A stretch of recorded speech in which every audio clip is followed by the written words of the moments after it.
David Flint, and I'm speaking with Rick Brown about his experiences during the time that he was the director of ACM's campaign in Victoria, and also our national strategist during the Republic referendum.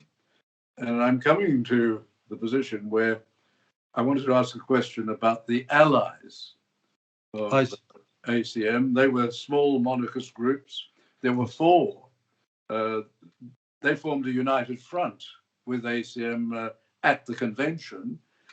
Was there any contact by you with them during the Victorian campaign? Yes. I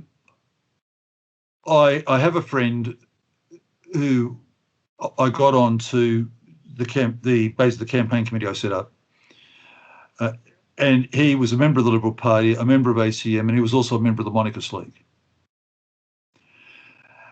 And I spoke to him, and we had here Phil Cleary, and Phil was very, very nervous about getting involved with anything run by ACM because he had visions of monarchists and Union Jacks and all the rest of it. And it actually took me 2 months to persuade Phil that we were running what I would call a practical campaign.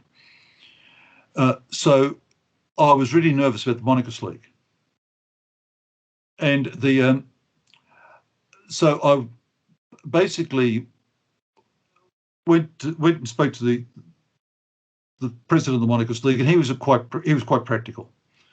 Was that Brian Sturton Gill? Yes. Yes, he was head of the Victorian chapter of the Monarchist League. Yes. They all belonged to the International Monarchist League in London, but there was no branch here, and they were told they felt it was time to form one. So he formed on his dining room table. He formed a local and became the Victorian chapter. Yes, which is not to be confused with what has become the Australian Monarchist League. But very practical man. Very good. Brian was fine. I was very nervous because of some of the antics that were going on in New South Wales. And so I said to him, look, from my point of view, it's pretty simple. The question is, do you want a grandstand or do you want to win?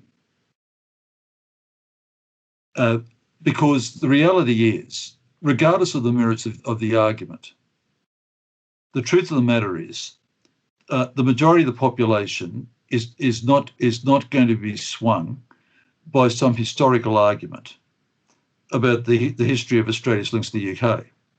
It's just not going to wash. And they wouldn't be swung. They wouldn't be swung by the Glorious Revolution, for example. No. And I said to him, and if there are Union Jacks floating around, I can't think of a better way to get a no vote out. And so he was good. He said, this is all about winning. So we'll put our Union Jacks away, and then we'll have the real argument after all this is over. And I said, fine, deal done. They were great. The interests, they were great. But it was necessary to get agreement on what would move the vote. That was the only question I asked anybody. What will move the vote?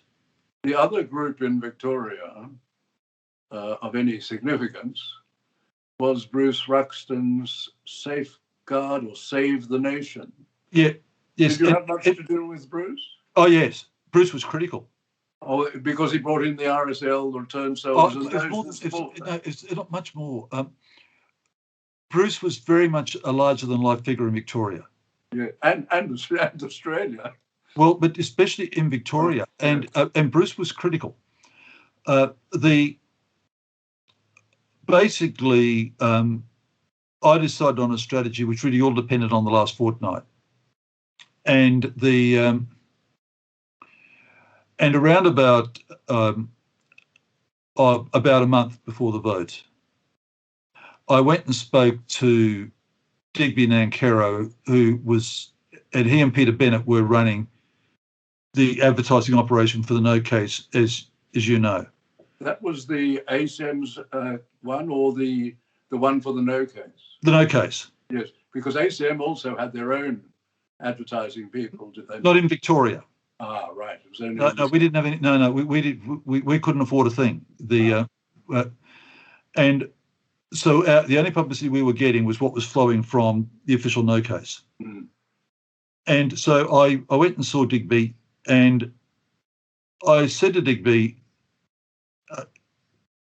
I understand that the numbers are that it's yes in Victoria. So I said, if I went out and raised 25 grand, would I be taking money under false pretenses? And B, if I weren't, how would I spend it? So Digby said to me, "You're behind, but I think that you're close enough." He said, "You've pulled it back." So I said, "Right." I said, "Well, then, how much money do I need, and what do I need to do?" Because I said, I can't afford TV ads or anything like that. So he said, "No." He said, "Raise the 25 grand, and what you do is you put Phil Cleary onto FM to get the under 30 vote, and then you put Bruce Ruxton onto 3AW to get the over 55 vote." So I went and got the money, and that's what I did. Yes, I remember that we were looking after the real Republicans in Victoria, and I found that interesting. And it was Phil Cleary, of course. Yes. That was an important message to get across, and I think perfectly proper. Yes. You must have, the allies are the ones that you have at the time, you need at the time, and Churchill showed that with allying with Stalin, didn't he? Well, it was absolutely critical, because without doubt, the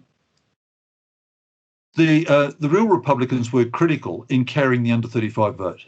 Yes, and we had, for example, someone from what is the Australian Monarchist League, not the Victorian. Yes. Victoria saying, "Oh, we would never have gone on to the vote no committee and mixed with real Republicans." You would have to. That's just so ridiculous. Your allies are those who are available at the time. Oh. I mean, the Pope had. Did not the Pope have the English as his allies against Louis XIV? Well, this was the issue. I went through the Monarchist League on all of this. The one in Melbourne. Yes. I went through and said, "Look, Bruce Sturden Gill. Yeah, this is what we're going to have to do. I understand why you would say no to all of this, but I'm just telling you this is what we have to do." So that decision of yours that we should go through state electorates was crucial. Well, you see, we didn't have any choice. We didn't have, as I said to you, we didn't have the only party we had actually supporters were the Nats. And the reality is nationally in Victoria. Yeah. Well, the Nationals did support you. The rank and file, the organisation was with us all the way. Yes. Yes.